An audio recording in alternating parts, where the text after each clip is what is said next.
If there are people that aren't supposed to be here, but they say, "Hey, listen, I do have family here. You can reach me here at this number. This is where I'm working. I'm paying these taxes. Hey, leave that dude alone.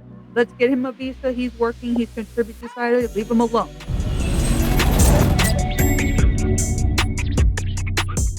Definitely concerned of our two brothers that's out there in LA, man. I'm glad to see y'all in one piece. It's been crazy out there, man. Speak on that real quick, man. Let us know what's going on out there. Dr. Cool, you go ahead, brother. Go for Man, well, there's a lot going on right now. A lot of ICE raids, a lot of people kind of hiding out, running around. Empty streets, I gotta say. Traffic's been pretty good here in LA. There's not as many people out driving around, but yeah, there's been a lot of rage just happening everywhere. And I don't have too much information, but I do have a lot of Hispanics that I work with, especially at the pool shop that I go to get my chemicals. And they're looking out, they're looking out and being cautious. And at the same time, well, you guys can see what's happening on with the law enforcement side on the internet. But yeah, there's a lot of things that's not being said, because I was out there on Saturday, but I was at the BET experience, but I also, drove past what was going on. And there's a lot of things that's not being said. Like, there's a lot. The protest is peaceful. However, there's some bad actors that's inside of it that I promise you, I don't see them part of the people that's protesting. How would you say? Peacefully and protesting for what their beliefs and what they feel like they should do. There's people that even happened with the George Floyd.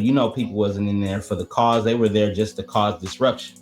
You know what I'm saying? Mm-hmm. So the same thing is happening. The problem is, on a large scale, we know how the media try to flip it and saying, "Oh no, this is this and this is that." Like, bruh, this ain't that. You know what I'm saying? I know people who work for LAPD, and they saying like, look. Long as they don't do nothing crazy, they can protest. They have their right to do so. But as soon as soon as people get out of line, they have to do what they're supposed to do to protect themselves so they can go home. Yeah. Right? Yeah. But then there's other people out there that's dressed up like they're military, and they're not. You know what I'm saying? Because they saying like military people don't come out here like lax. Like, some of these people aren't even, military like build. These people are really not fit for this. You know what I'm saying? So people are thinking like, what is this? What's going on here? It doesn't seem right. Like, I even saw an interview of a lady who got shot with a rubber bullet, and her back was turned. She was talking to the camera, and it just all of a sudden, LAPD doesn't do that. LAPD does not do that. I saw that. She was a reporter from Australia. Right? Yeah.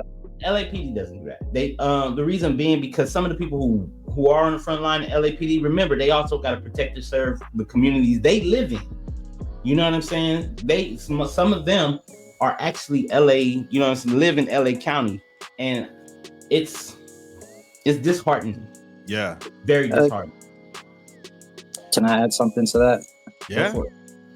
Yeah. Also, I've been seeing the videos of the rubber bullets. A lot of people getting shot with those, but also like I've seen some in-depth videos where guys are in there with their phones doing live streaming and actually recording everything that's happening. So it's a lot of hostility being shown towards the law enforcement. They're throwing things at cops, bottles, bricks, rocks, and every time from the videos I saw from the guy who was there live filming, when those guys were getting shot, it was because they had just chucked a water bottle or something at the cop, and the cop turned around and popped him with a rubber bullet.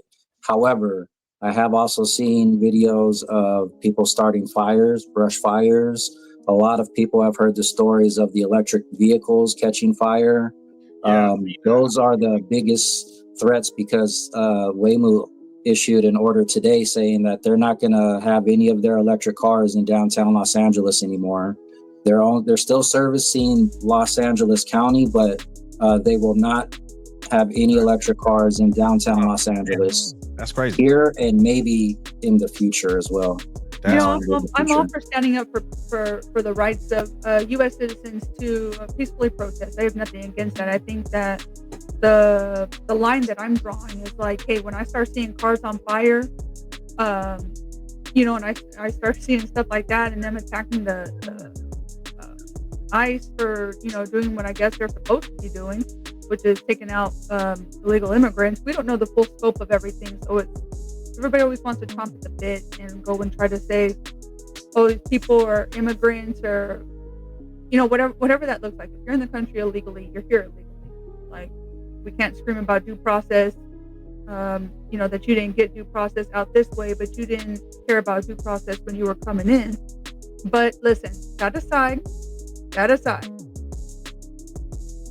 when you begin hurting law enforcement, hurting civilians, and other people get in the way, I'm like, okay, I don't give a damn about your protest anymore, because now, just like you said, Corey, you got your bad actors, right? Now you have people who don't even care about the cause, and it's those people that make the entire cause look bad. Yeah. I'm all for people out there spouting their opinion, by all means, raise whatever flag you want. I don't really care, because it's the U.S. and you got the right to wave whatever flag you want and whatnot, but don't be hurting people. Yeah, I see all the different sides, right? But a couple of things that stood out to me. I feel like it's a mixed message if you're like, hey, I want to stay here in America, or you want people to stay here in America, but you're waving another country's flag. I'm confused on the messaging there, because I'm like, if you really wanted to stay here, maybe the simple thing you could do to show me you want to stay here is maybe wave an American flag. I don't know. It's those type of things that I look at, and I'm like, yes. And that always confused me. When you're like, oh man, say what? It's a cultural emotional act, right? Because the people who are out there protesting, they're protesting legally, and they're citizens. Mm-hmm. Their parents, however, aren't citizens, right? But their heritage is Mexican heritage. That's the reason why you see they're wearing their Mexican flags, and in representing their country and those who are here who are being affected by this. Because let's be 100% honest, there's more than Mexicans getting deported. There's Haitians getting deported. There's Asians getting deported. There's a lot of Easterners. A lot of people from the Middle East getting deported. Right? Cash Patel just found 2 Chinese people who came across illegally, and they brought in a biological weapon with them. Did y'all see that? Cash Patel, he posted that with the FBI. I didn't see that, but I'm not surprised. They found 2 of them, and they were being paid by CCP. They were the Chinese Communist Party, and they had come in illegally with biological warfare weapons to pass on disease, not just to humans, but to animals and stuff, to hurt the economy, mess up livestock, mess up our food production. Yeah, that's crazy. But you said something earlier, Corey. You was like, they're representing their country. No. Like that, because you said the cultural. Let me requote. Let me. About to say, because you gave me something here. Let me rephrase that. They representing their heritage. Their country is United States, right? Their heritage, their cultural background is Mexico. Yeah. And I get that. My thing is, I don't want to self-identify. Let's just pretend maybe I did come here illegally.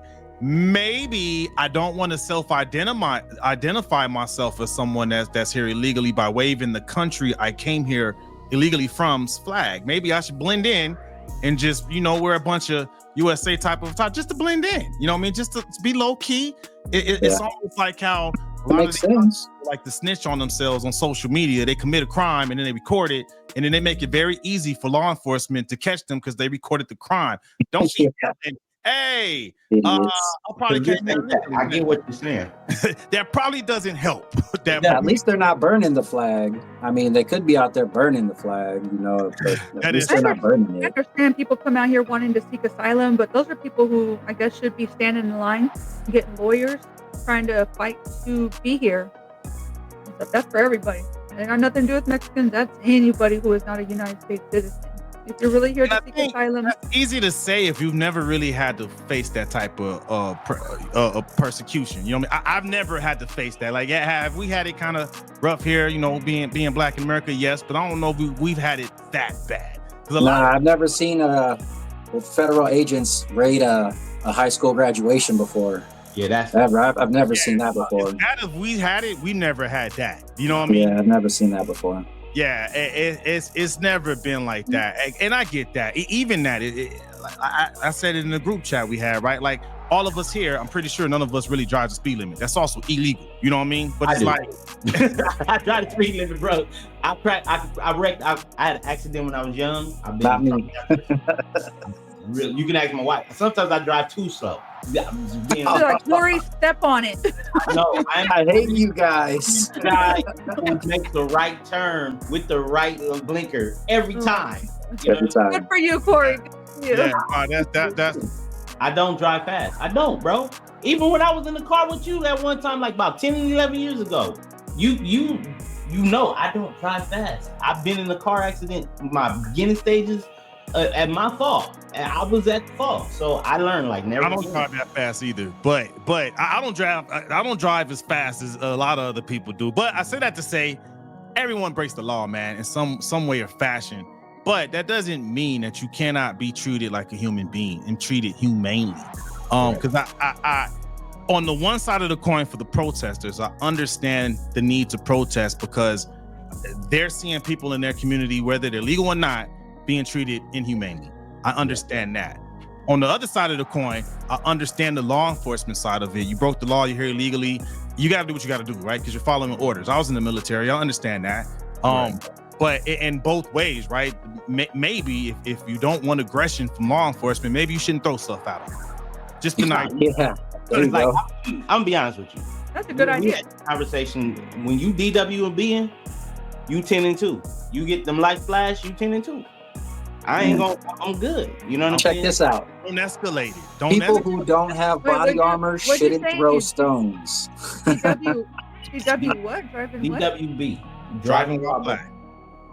We've learned how to de-escalate situations, right? I'm here building up acronyms. Let's not. All right. We gave a segment on it. What is this? That was passed on us. Yeah, that was. Yeah.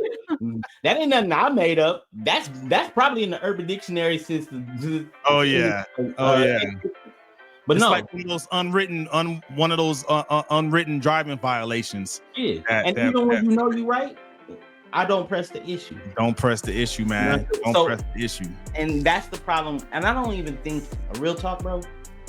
I think it's the generation. It's not the millennials. It's the Ys and the Zs. Not the Y. No, we're the Ys. I can see that. We're millennials. Yeah, we're millennials. We're all millennials. It's because think about it. And and maybe I can be able to push this into our topic. But it's the fact that they already have a problem in the disposition.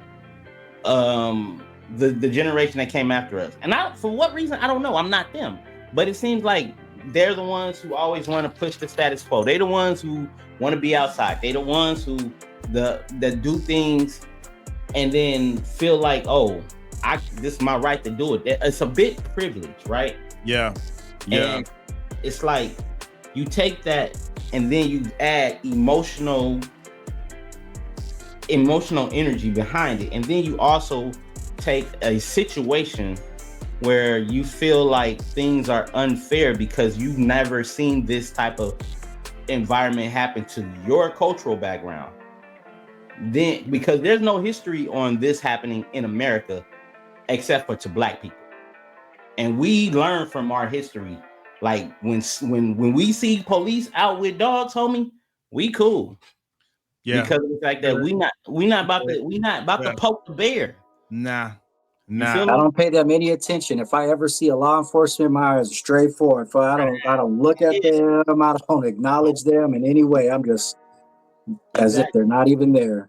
And that's why I said this new generation, they're the one who want to fight. I mean, I'm seeing, and here's the thing, I'm seeing them fight the police like this outside of this whole situation. These youngins are sitting up here fighting police. You saw what it was when people arguing with police and I'm doing this, doing that. You didn't pull me up, bruh. Pump the brakes. At the present time right now, they have the authority and the power. Do what you're supposed to do, and like you said in this situation, go about the proper means to get the results that you want. You can't fight aggression and anger with authority and their aggression and anger because they have the authority. Let me caveat exactly what you're saying because I agree with you, Corey, 100%. I'm on board with you. I've seen more videos in the last year of women acting stupid with male cops. And they're out here screaming stupid stuff, and they're out here talking about, "Do you know who my dad is?" And cops Don't touch me. Nor do I care. And the moment the cop lays his hand on, not on her backside, but on her lower back area to cover, she's like, "Oh my God, this is rape and assault." I'm like, oh my God. All you're doing is taking away from real issues. If there really was any type of police brutality, all you've done was crap on everybody who actually ever experienced that, just because you didn't want somebody to tell you no. Hey, Women, that sounds like man, it pissed me off. now those women or those younger generation women, because I've seen that trend. When the younger generation, you tell them no, it's like that, male, female, whatever, you know what I mean? I've seen that current trend with them. I don't know if those videos the women are older or not. No, they're like from 18 to 23 at least. So it's that young. One of them, the girl was able to call her dad, I guess, right before the cops cuffed her, and he was able to kind of get there in time, and he was asking the cops what's going on, and then he was like, "I told you not to do this." I see one of a black lady, like a kind of like an older teenager, and one of a white girl, and he's like, "I told you not to do this. I told you this was happening." I was like, "Dad, let it happen. Let her ass go to jail." Because when you go and bail her out, that doesn't teach her nothing. You know, though, it's very compelling entertainment, because I could find myself spending 2 to 3 hours a day just watching YouTube videos of these guys spazzing out, you know, and throwing their tantrums. It's great entertainment. I love watching these kids. I can't. It's fucking amazing. Excuse my French, children. I'm sorry, but I can't do it. But you know, you made an excellent point too, Corey. You didn't really say it. You kind of alluded to it, but the folks that are out there that are actually doing it the right way, I think they can learn a lot from the civil rights movement and the folks that were into that, right? Like they kept it peaceful. I mean, they had a lot of violence, you know, done to them. Dogs and water hoses, right? Water hoses. The National Guard got called out on them too. And they were, you know, peacefully protesting just for civil rights, not equal rights, but civil rights. There's a difference. But I mean, they could take a lot of notes from those pages because. Again, I see both sides. Yes, you're here illegally, but on the other side, they're here, and it's not like they're taking jobs anybody really wants. I've never seen any U.S. citizen fight to pick strawberries. You know what I mean? I've never seen a U.S. citizen fight to, you know, box things or load boxes on trucks. I remember I had a job right before I joined the military. I was loading boxes on and off trucks and stuff. I don't see too many people fighting for that. But I do see immigrants that come here and they do it with pride. You know what I mean? So it's like, I get both sides of the coin. However, if you're trying to do what the civil rights movement did and influence change, so that way maybe some of your fellow citizens, well, maybe they're not citizens, but the people in your community that have been contributing, you're trying to help them. You cannot lead with violence, man, because that's not helping the people you're trying to help, man. It won't. It's not helping the cause. It's not helping the cause. The beauty of the United States is that the American dream is literally for everybody. I know two different people. I could tell you two different stories, both here in San Antonio. One person is one of my best friend's dads. He came from Mexico when he was younger, but he told me his family flew under the radar. They paid taxes. They showed up to court. They put in for their papers, for their citizenship, and now he's over on the other side of the world building embassies and doing construction on American buildings over on the other side of the world as a DoD contractor. Gets paid very well. Came from that background, but said, I wanted something better because I saw what was happening in my community. And even though our parents got us here illegally, we didn't stay like that for long because they put together their paperwork and got their citizenship. And this person is a full-on Trump supporter. I mean, full-on flags waving Trump supporter because he hates seeing what's happening. On the flip side, another gentleman Yeah, we found out his story not too long ago. One of the girls that goes to school with my daughter, her dad, from Mexico, and he is one of the largest, like, concrete. Anyways, they put down pavement, got some big city contracts. This guy's got money, money. He's got money, money. You talking about brand new electric Hummer, brand new Escalade, giant property, and this guy is Mexicano, but he came over here with the American dream. So we can't label every single person who comes over here. Y'all know this. I know y'all would agree with me. We can't label every single person as bad or good, but we got to be able to weed out and vet who should be here. And those are people that I want here. People who see the vision for America and want to be a part of that. Good point. I mean, yeah, of course, we talked about it in our group chat. Yeah, I'm there with you. And Amen, wondering if there's something that could be done to where maybe give them some type of process, case by case type of deal to see if you're contributing. Maybe there could be something in place to expedite citizenship. So see, I'm always for that though. If there are people that aren't supposed to be here, but they say, hey, listen, I do have family here. You can reach me here at this number. This is where I'm working. I'm paying these taxes. Hey, leave that dude alone. Let's get him a visa. He's working. He's contributing to society. Leave him alone. These people that are criminals, these people are out here hurting children, smuggling, drug trafficking. Get rid of them. Bye. That's it. Don't apply for citizenship here because you're not going to get it. You know what I mean? Yeah. Now, Dr. Pools made a good point. He said it takes too long, and maybe that's something that really the energy should go towards, right? Is maybe make that process a little bit more efficient and streamlined. You know what I mean?